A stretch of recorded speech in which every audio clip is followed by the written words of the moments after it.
Here on Democracy Now!, democracynow.org, the War and Peace.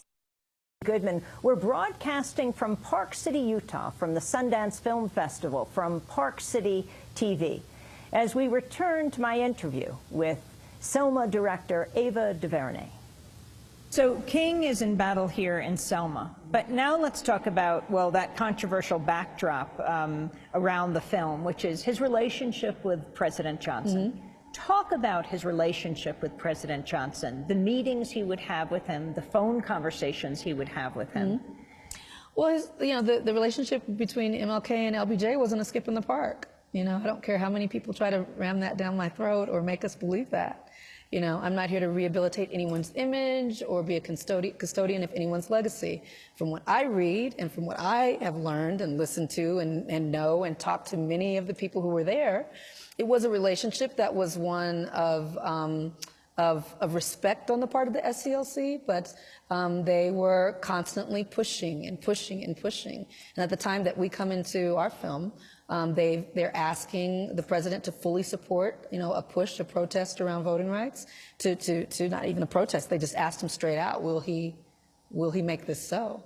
And the timing wasn't right. It wasn't that he didn't believe in it. It wasn't that he didn't think it should happen, but it was the wrong time. He had just signed the '64 Act. The Civil Rights Act. The Civil Rights Act. And so King comes along just months later saying, wait, one more thing. And at that point, the president is like, we'll get to it, but not now. And that's all we said in the film, and that's public record. The critics of the film say he had already had his attorney general working on writing the legislation. Does that undercut, do you think, what you have said? I mean, you can have legislation written for years and never actually introduce it. Absolutely. I mean, the fact that it was being written and thought about is a completely separate issue to the fact that people are dying in the streets unprotected for it, and we're being told to wait. So these are two different issues that have been kind of a lot of rhetoric around it. That's unfortunate, because I think in our film, we don't talk about Vietnam. We don't talk about the president's, 20 years of voting against desegregation legislation before he got into the Oval. We don't talk about any of that. We talk about a man who believed that the equality should be, but the timing was not right at the time we pick him up in our movie. And by the end of it, he's had a reversal, and he makes the very triumphant "we shall overcome" speech, which is real and which we show in the film. Were you able to quote that? Yes, because he's the president of the United States, and that's public domain. But so it's been challenging to have all of the noise around Johnson and our portrayal of him. If we wanted to make him a bad guy, we certainly could have.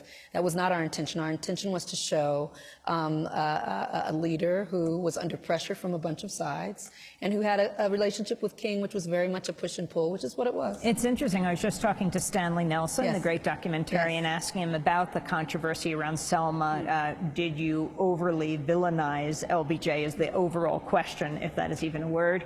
And he went back to the summer of 1964 in Atlantic City, the whole issue of the Mississippi Freedom Democratic Party, the effort to integrate the Mississippi Democratic Party, and the role that President Johnson played in undercutting the whole movement, even to Fannie Lou Hamer giving a speech, and he calls for the press to come to him just to pull the cameras away from her. Many instances of this kind of behavior, but also many instances of outward proclamations and signing of legislation that's landmark.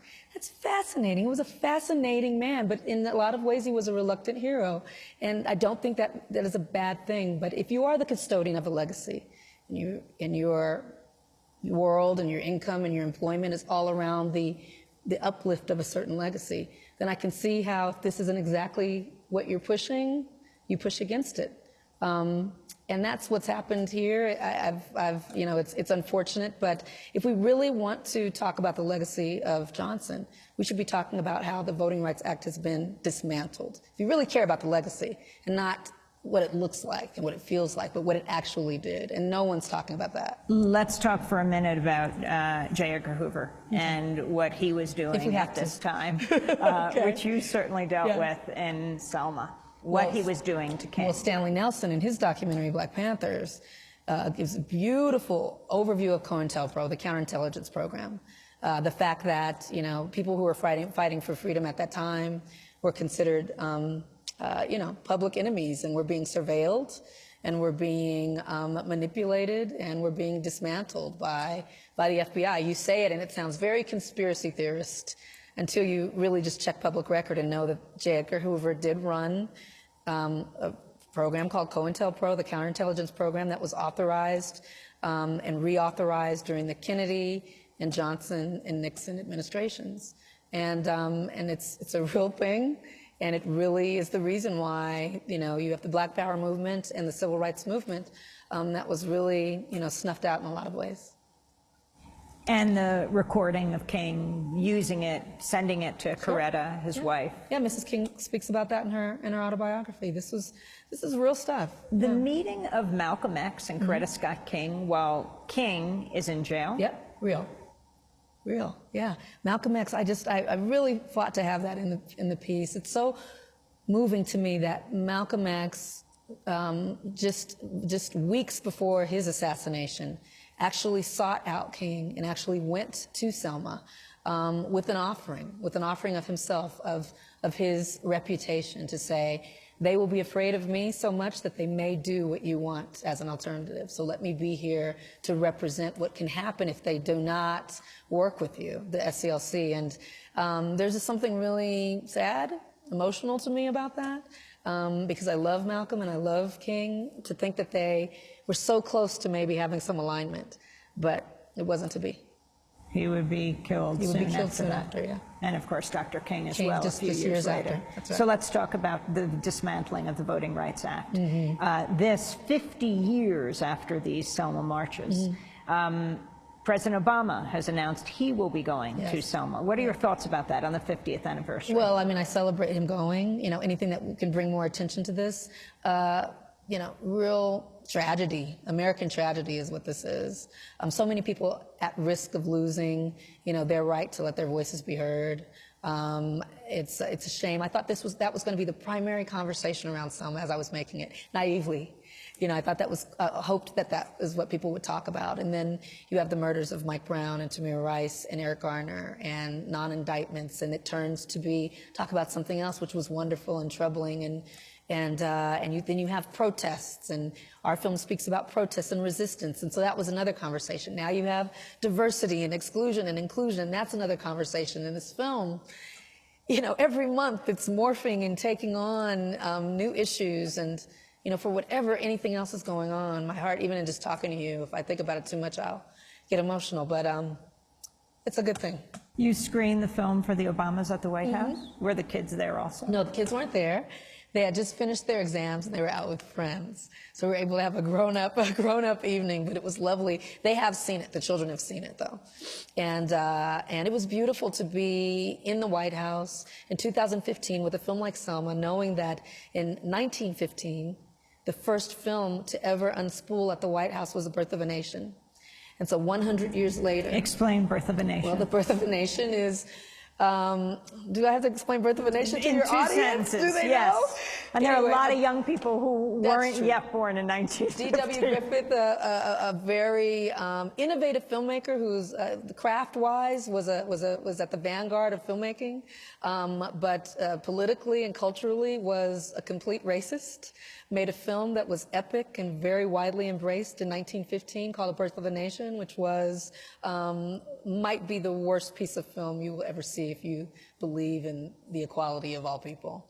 And that was the first film to ever be screened at the White House. And that was in 1915, exactly 100 years ago from the year now in 2015 that we sit there and we show Selma, directed by a Black woman, about about the triumph and the tragedy and the forward movement around what is Selma. And so it was a big moment. President Obama says he'll go on March 7th. The community there wants him to come March 8th when it is actually celebrated, I think. Any thoughts on that? Oh, I didn't know about the dates. I didn't know anything about it. So you went to Selma yourself after. Where did you film Selma? We filmed it in Atlanta and in Selma and in Montgomery, so to bring the film back to Selma. And what was that like? I can't even, it was 2 days after we had, the Thursday of that week were the Oscar nominations. The Friday we were in the White House. The Sunday we had brought the film back to Selma. We shot Selma with real extras from Selma. All the people that walk across the bridge when you see the film are really from that area. We didn't ship in Hollywood extras. We used people from there who we asked to reimagine, relive this wound, this open wound. Had some marched? Some at marched. 50 some years survivors ago? of the 1965 march there. And so to bring the film back to them, and to do this commemorative march from the city hall to the bridge, and then to have John Legend sing Bridge Over Troubled Waters at sunset over the water of the Alabama River, and for Common and Legend to sing Glory. It was more than spectacle. It felt like a rallying call, a call to action. The people in the community really just called it a refreshment of their, intention to really let Selma be more than just something that's locked in the past, but a legacy that really drives them forward. So what do you hope will happen with this film now? In New York, kids from 9 to 13 or whatever were able to go to the film in whatever movie theater to see it for free? But yes, that was how it started.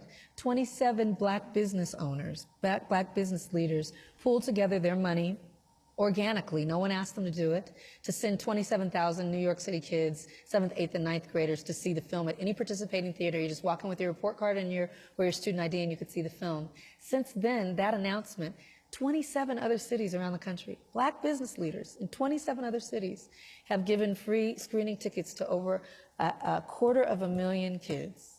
Free. It's unprecedented. It's never been done. So as much as people want to talk about LBJ and Oscars, it's like this film is planting seeds for 7th, 8th, and 9th graders to see this story and to others understand that MLK is more than a stamp. He's more than your school name. He's more than a street name. He's more than that holiday where you get a couple days off.